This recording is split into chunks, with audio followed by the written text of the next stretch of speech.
ଜୟ ଜଗନ୍ନାଥ ଜୟ ଜଗନ୍ନାଥ। ଆମର ଗୋଟେ କଥା କହୁଛି ଆପଣଙ୍କୁ,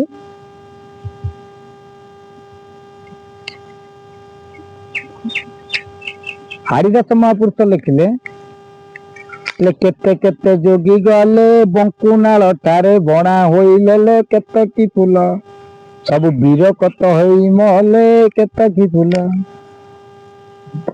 କଣ ଏଟାକୁ ଆମେ ବୁଝିବା?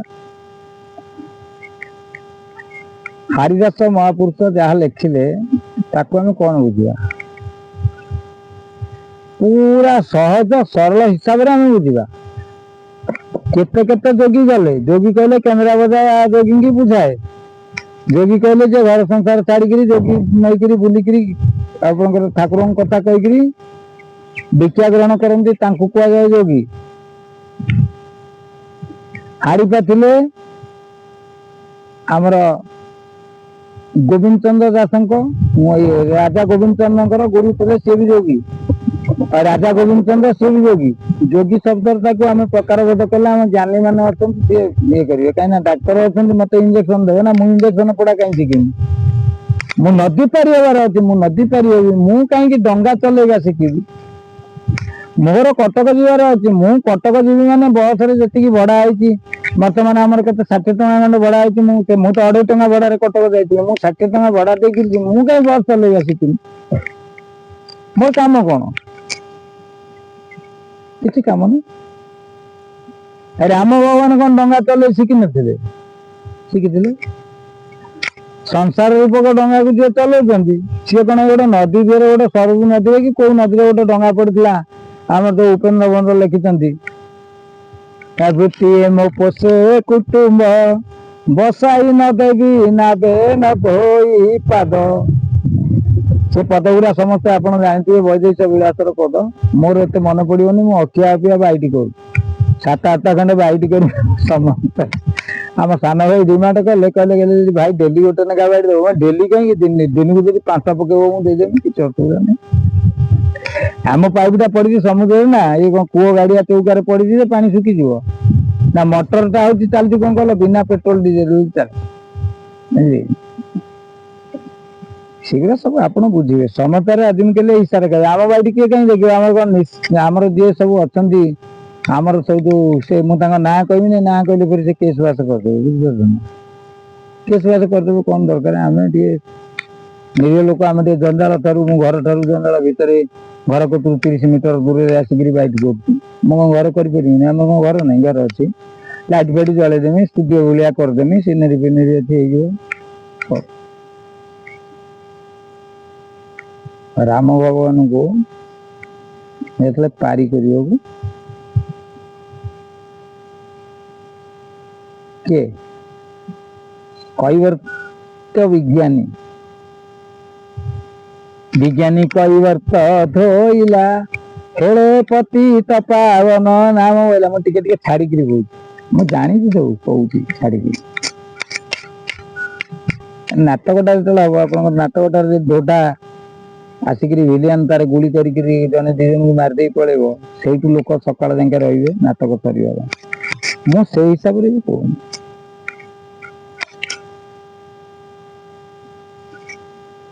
ଜଗବନ୍ଧୁ ତୁମେ ବନ୍ଧୁ ମୋର, ଯିଏ ଯେଉଁପରି ଭାବୁଛି ତୁମକୁ ସେଇ ଅନୁସାରେ ପିଣ୍ଡ ଚାର। କଣ ନା ଆଗରୁ କହିଥିଲି, ପୁଣି ଦୋହରେଇ ଦଉଛି। ଚୋର ପ୍ରଭୁକୁ ଡାକୁଛି, ଧନୀ ପ୍ରଭୁକୁ ଡାକୁଛି, ଭକ୍ତ ପ୍ରଭୁକୁ ଡାକୁଛି, ଅଭକ୍ତ ପ୍ରଭୁକୁ ଡାକୁଛି, ପଶୁ ପ୍ରଭୁକୁ ଡାକୁଛି, ପକ୍ଷୀ ପ୍ରଭୁକୁ ଡାକୁଛି, କୀଟ ପତଙ୍ଗ ସଚରାଚର ବିଶ୍ୱ ବ୍ରହ୍ମାଣ୍ଡରେ ଯେତେ ଜୀବ ଜଗତ ଅଛି ସମସ୍ତେ ପ୍ରଭୁଙ୍କୁ ଡାକୁଛନ୍ତି, ଡାକୁଥିବେ, ଡାକିବେ। କାହିଁକି ନା ପ୍ରଭୁଙ୍କ ବିନା ଏ ସଚରାଚର ବିଶ୍ୱ ବ୍ରହ୍ମାଣ୍ଡ ଜୀବ ଜଗତର କିଛି ଅସ୍ତିତ୍ବ ନାହିଁ। କାହିଁକି ନା ପୃଥ୍ୱୀ ଆପ ତେଜ ବାୟୁ ଆକାଶ ପଞ୍ଚଭୂତ ଘେନି ଦେହ ପ୍ରକାଶ। ଏ ତ ପଞ୍ଚଭୂତ କାହାର? ପ୍ରଭୁଙ୍କର। ବା ସେଟା ମୋର ନୁହଁ, ଆପଣଙ୍କର ନୁହଁ, ମୁନି ଋଷି ସାଧୁ ସନ୍ଥ ଯିଏ ଅଛନ୍ତି ତାଙ୍କର ନୁହଁ। ସେଟା ହଉଛି ପ୍ରଭୁଙ୍କର ଯେମିତି ସ୍ପେଶାଲ କ୍ୱାଲିଟି ଗୋଟେ ଥିଲା। ଭଗବାନ ଶ୍ରୀକୃଷ୍ଣ ଅବତାର ହେଇକିରି ଆସିକିରି ଯୋଉ ଅଧର୍ମ ବିନାଶ କରି ଜରାଜରାଇ ଧର୍ମସ୍ୟ ଗ୍ଲାନି ଭବତି ଭାରତ ଅଦ୍ଭୁତାନମ ଧର୍ମସ୍ୟ ତଦାତ୍ମାନଂ ପୂଜ୍ୟମଂ ପରିତ୍ରାଣଂ ସାଧୁନା ବିନାଶାୟ ଦୁଷ୍କୃତମ୍ ଧର୍ମ ସଂସ୍ଥାପନାର୍ଥାୟ ସମୟଂ ଯୁଗେ ଯୁଗେ ଯୁଗେ ଅଧର୍ମ ବିନାଶ କରି ଧର୍ମକୁ ସ୍ଥାପନ କରିବା ପାଇଁ ଯେତେବେଳେ ଅଧର୍ମ ବଢି ଚାଲେ ସେତେବେଳେ ପ୍ରଭୁ ବିଭିନ୍ନ ରୂପ ଧରି ଜାତି ଧର୍ମ ନିର୍ବିଶେଷରେ ସ୍ତ୍ରୀଲିଙ୍ଗ ପୁଲ୍ଲିଙ୍ଗ ନିର୍ବିଶେଷରେ ଆସିକିରି କଣ କରନ୍ତି? ସାଧୁ ମାନଙ୍କୁ ପରିତ୍ରାଣ ଦିଅନ୍ତି, ଦୁଷ୍ଟ ମାନଙ୍କୁ ବିନାଶ କରନ୍ତି। ଯୁଗେ ଯୁଗେ ଯୁଗେ ଯୁଗେ ଆମେ କଣ କରୁଛେ ନା ଆମେ କିଛି କହୁନା କି ଆମେ କିଛି କରୁନା। ଆମେ କଣ କହୁନା ଆମେ କଣ କରୁନା ତାକୁ ଜାଣିବା ପାଇଁ ସିଏ ଗୋଟେ ଆପଣଙ୍କର ମତେ ଏଇଭଳି ନେଇନି ଯଦି ବାଇଟ କରିବି 10ଟା ଖଣ୍ଡେ ବାଇଟ ହବ ଶୁଣିବା ପାଇଁ କାହାର ପେସେନ୍ସ ନଥିବ। କାହିଁକିନା ମୁଁ ନିଜେ ତ କାହା ବାଇଟ ଦେଖୁନି। ନିଜେ ଗୋଟେ ବାଇଟ ଆସୁଛି 29 ମିନିଟ୍ କି 27 ମିନିଟ୍ କି 23 ମିନିଟ୍ ମୁଁ ତାକୁ ଫରୱାର୍ଡ କରିଦେଇକି ହେଡିଂ ଲେଖା ହେଇଯାଉଛି ଆପଣଙ୍କର କଣ ସେଟା ଗୋଟେ ଏଆଇ ସଫ୍ଟୱେୟାର କଣ ଗୋଟେ ଅଛି ତା ଦେହରେ ପୁରା ହେଡିଂ ଲେଖିକି ଛାଡି ଦଉଛନ୍ତି। ଲୋକଙ୍କର ମାନେ ଗ୍ୟାସ ତ ନୁହଁ ଏ ଯୋଉ ଜୀବନ ଶକ୍ତି ତଳକୁ ଖସି ପଡିବ। ଏମିତି କାହିଁ ବେଳି କରୁଛ? ଏମିତି ବେଳି କରିବାର କିଛି କାରଣ ନାହିଁ। କଲା ନଇଲା ନଇଲା ବୋଲି ପଡୁଥିବ ହୁରି ହେଲା ବେଳକୁ ନଥିବ କାହାର ଜସିରି। ଏମିତି କେତେ ଲୋକ କହିକିରି ଯାଇଛନ୍ତି। ମୋର ଯିଏ ପିଇସା ବାପା ନିଜ ଜେଜ ନହେଲେ ବି ନିଜ ଜେଜେକୁ ଦେଖିନି ଏମିତି କରିଯିବ ଶେଷ ହବ ଆମେ ଶୁଣି ଶୁଣି ଆସୁ କରିଯିବ ଶେଷ ହେଇସାରନ୍ତାନି। ଆମର ଯୋଉ ଖଣ୍ଡିଆ ଜ୍ଞାନୀ ନାହାନ୍ତି ଖଣ୍ଡିଆ ଜ୍ଞାନୀ ତେବେ ଏଇଭଳିଆ କଥା କହିଲା। ଖଣ୍ଡିଆ ଜ୍ଞାନୀ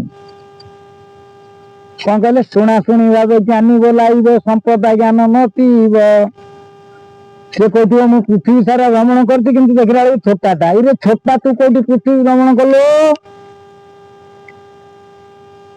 ସେ ସେଠୁ ଜ୍ଞାନରେ କହିଦବ ମୁକಂ କରୁଥିବା ଆଚଳ ପଙ୍ଗୁଲଙ୍ଗିରି ଯତ୍କୃପା ତମେ ପରମାନନ୍ଦ ଗାଲୁ ଆମରେ ଆଣ୍ଠିଏ ପାଇଁ। ମହାପ୍ରଭୁ ଶ୍ରୀ ଜଗନ୍ନାଥଙ୍କ ମନ୍ଦିର ଯେତେବେଳେ ନିର୍ମାଣ ହେଇଥିଲା ଗାଲମାଧବ ବୋଲି ଜାଣିଥିଲା। କେତେ ପ୍ରକାର ଗାଲୁ ଆମେ ଦେଖେଇଛି। ଯୋଉମାନେ ଆମର ଇତିହାସ ଭଲ ମନ୍ଦ ଯାହା ପଢିଛନ୍ତି ସିଏ ଜାଣିଥିବେ। ମୁଁ କଣ ବେଶୀ ରିସର୍ଚ୍ଚ କଲା କି?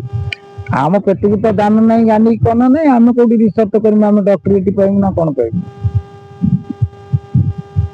କହୁନାହାନ୍ତି? ସମ୍ପ୍ରଦାୟକୁ ପଚରା ଯିବ କଣ? ତମେ ଯୋଉ ସମ୍ପ୍ରଦାୟ କହିବ ସେ ସମ୍ପ୍ରଦାୟ ଭିତରେ ନାହିଁ। ସମ୍ପ୍ରଦାୟ କେତେଟା ଜାଣିନାହ।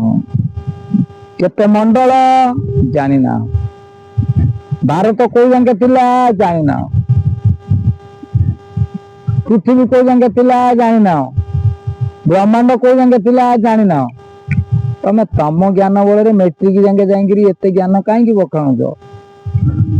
ସେଇ ଜ୍ଞାନ ବଖାଣିଲେ ତମର କ୍ଷତି, ଜୀବ ଜଗତର କ୍ଷତି, ଦେଶର କ୍ଷତି, ଜାତିର କ୍ଷତି, ଧର୍ମର କ୍ଷତି, ସମସ୍ତଙ୍କର କ୍ଷତି। ତମ ପରିବାର, ତମ ପରିବାରର କ୍ଷତି। ଆଗେ ତମ ପରିବାର ଉପରେ ଆଟାକ କରିବେ କିଏ? ପ୍ରଭୁ କରିବେ। ଆମେ କଣ କରିବୁ? ଆମେ କଣ କି? ଆମେ କିଏ କି? ମହାପୁରୁଷ କହିଲେ ତୁମ୍ଭ ଭୃତ୍ୟର ଭୃତ୍ୟ ପରିଭୃତ୍ୟ ଭଣେ ଦିନେ ଅତୀତ। ତମେ ଟିକେ ସାଧାରଣ ଜ୍ଞାନ ତମର ରହିବା ଦରକାର। ମହାପୁରୁଷ ଅଚ୍ୟୁତାନନ୍ଦ ମହାପୁରୁଷ ଯେତେବେଳେ କହିଲେ ତୁମ୍ଭ ଭୃତ୍ୟର ଭୃତ୍ୟ ପରିଭୃତ୍ୟ ଭଣେ ଦିନେ ଅତୀତ, ତମେ ନିଜକୁ ନିଜେ କଣ କହିଲନି? କଳଙ୍କି।